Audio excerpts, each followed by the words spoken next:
Okay, now we're ready to really get radical. Get it? Okay, the square root of 529 means the number that when you square it, or when you multiply it times itself, you end up with 529. Let me pull up my calculator and see what it says that is.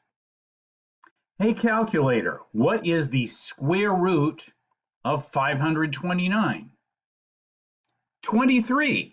Okay, let me check that. 23 squared is 529, or 23 times 23 is 529. Now, actually, there is another number that we can multiply by itself and get 529, and that would be negative 23, because negative 23 times negative 23 does equal 529. Remember, a negative times a negative comes out positive. So really, it's not quite enough to say, give me the number that when you multiply it by itself, you get 529. We want the one that's positive and not the one that's negative if we just write it like this. We call that the principal square root. If we did want the one that was negative, then we would write it with a negative sign in front of the square root sign, like the negative square root of 529, and then that would be negative 23. But if we just write the square root sign without a negative in front of it, that means we want the principal or positive square root. So some examples. The square root of 49 is 7. Negative square root of 49 would be negative 7. And if we wrote the square root of negative 49, that's not a real number. That would mean the number that when you multiply it times itself, you end up with negative 49. But a positive number times itself is always positive, and a negative number times itself is always positive. So there is no real number that you can multiply times itself and get a negative number. Now, if we wanted to be able to do something like that, we'd have to expand our number system to include the so-called imaginary numbers. We're not going to talk about that today, but we will come back to that in a later section. But a couple more examples for now. The square root of 36/49 is 6/7. Because if you took 6 over 7 times itself, you would get 36 over 49. And then the square root of 41 is, well, it's not a nice whole number. There is no whole number that you can multiply times itself and get 41. 6 is too small because 6 times 6 is 36. 7 is too big because 7 times 7 is 49. And if you want a number that exactly squares to 41, it turns out that it's 6.4031242237, and then the digits just keep going and going and going. That's an example of what's called an irrational number. It's one that we can't write exactly without the digits just keeping on going forever and not just repeating the same thing over and over again. There's no real pattern to that. So 41 is not a perfect square, but we can still talk about the square root of 41. It's just approximately 6.4. Now here you see the radical sign or the root sign, but there's a little number 3 tucked into it. So that means that we are talking about not a square root, but a cube root or a third root.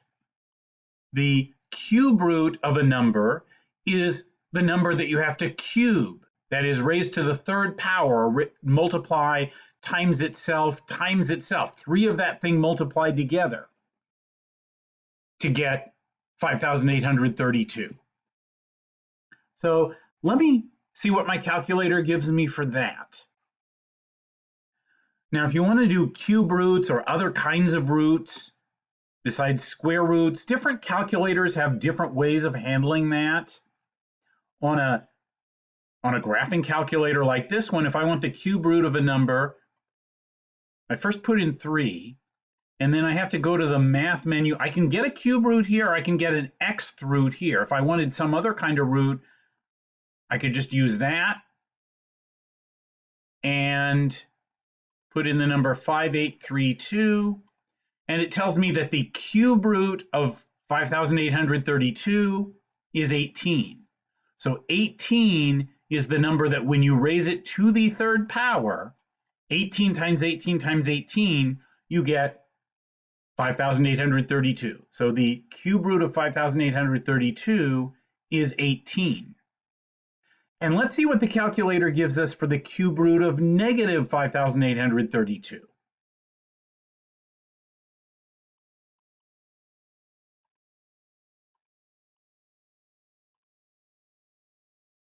Well, that's negative 18, because if we take a negative 18 times a negative 18 times a negative 18, we get negative 5,832. Remember how we had a problem when we tried to have the square root of a negative number, the square root of negative 49? Like if I try to do that here, it gave me an error message, non-real answer. But it's okay to have a cube root, a third root of a negative number.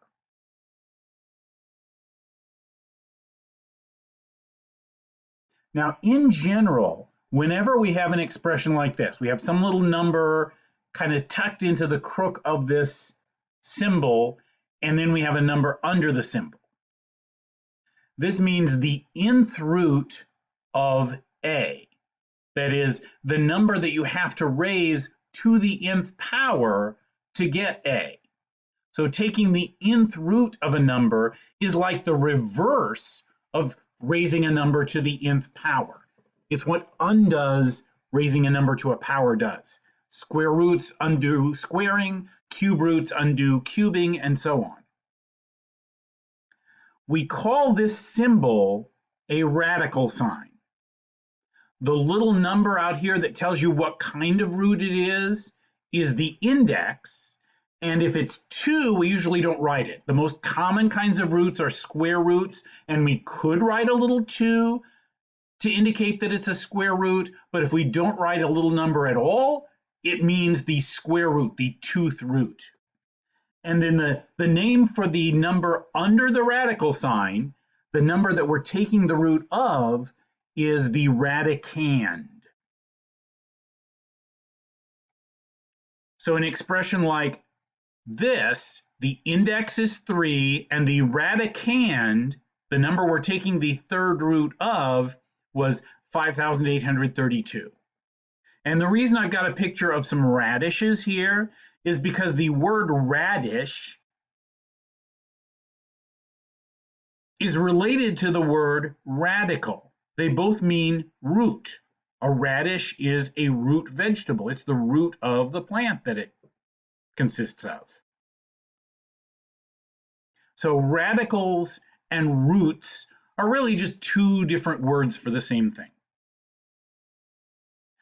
Here are some examples. The cube root or third root of 125 is 5, because you have to start with 5 and raise it to the third power if you want to end up with 125. The cube root of negative 27 is negative 3. The cube root of 1/1000th is 1/10. And now some higher roots. The fourth root of 81 is 3, because 3 is the number that you have to raise to the fourth power to end up with 81. And the sixth root of 1,000,000 is 10, because 10 is the number that you have to raise to the sixth power to end up with 1,000,000. Here are a whole bunch of examples of squares and then square roots. So you can see how taking square roots undoes what squaring does. Like, for example, 7 squared is 49, so the square root of 49 is 7. 10 squared is 100, so the square root of 100 is 10. And look at some of these over here. X squared is x squared, so the square root of x squared would be x. X squared squared would be x to the fourth, so the square root of x to the fourth would be x squared. X to the third squared would be x to the sixth, so the square root of x to the sixth is x to the third. And notice the pattern here. Square root of x to the 6 is x to the 3. Square root of x to the 8 power is x to the 4th power. Square root of x to the 10 power is x to the 5 power. Square root of x to the 12 power is x to the 6 power, and so on. So, first of all, if x is any positive number, the square root of x squared would just be x. If you start with any number, square it, and take the square root, you're back where you started, unless you started with a negative number. If you started with a negative number like -3 and square it, you get 9, but then the square root of 9 just takes you back to +3. So really, to allow for the possibility that x could be negative, we ought to say the square root of x squared equals the absolute value of x. So if we're being really careful and considering the possibility that x could be a negative number, then we have to say the square root of x squared is the absolute value of x. But if you know ahead of time that you're only considering positive numbers for x, then you can just say square root of x squared equals x. And if you look at examples in the book or homework exercises, pay attention to the directions or the fine print. Sometimes it'll say something like, all variables represent non-negative numbers. And if it says that, then you don't have to worry about this absolute value business. You can just leave that off and say square root of x squared is x. So some examples. Square root of x squared is the absolute value of x, or if I told you that you could assume that x stood for a non-negative or positive number, then you could just say square root of x squared is x. Square root of 34 squared would be 34. I don't even have to know what 34 squared is, but if I did know what it was, the square root of that number would be 34, because square root of 34 squared means the number that you have to square to get 34 squared. That number would be 34. The square root undoes the squaring. Square root of -19 squared would be positive 19. Squaring kills off the negative. A negative squared is positive, and then the square root is still positive. So this is where we do have to take the absolute value. Square root of x to the 10th. Remember that pattern we were looking at? The square root of x to the 10th power is x to the 5 power, because that's what you got to start with, and square or multiply times itself if you want to end up with x to the 10. Square root of x to the 16 would be x to the 8 power.